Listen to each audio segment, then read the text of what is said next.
म्हणजे तेवढी कपॅसिटी आहे जास्त. हां हां जास्त आहे. म्हणजे मी पाय चांगले तुडवले तर सुद्धा 20-25 पण माझे हे नाही असं दुखत होते म्हणून काय मला नको वाटत होतं ते. पण हे त्या थंडीत नको वाटतं ते. पाऊस पण होता. करायचं होतं. बरोबर आहे. कधी काम केलं तरी सगळ्यांना नाही गोष्टी होतं. मग काय मग अशा वेळेस आपणच कुठेतरी थोडंसं हे करून पुढे झालं लाईफ टाईम मिळून जातं.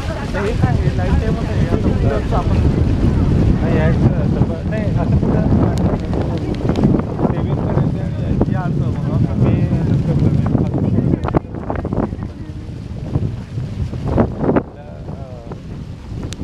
फॅमिलीला म्हणजे तिथे पण करतो. मला काय आणायचं काय करत नाही एवढं. फॅमिलीचं असं मी तेवढं पाहिजे तेवढं सगळं तसंच असतं. लग्नाला नंतर होऊन जातं आपोआप होतं. आपोआप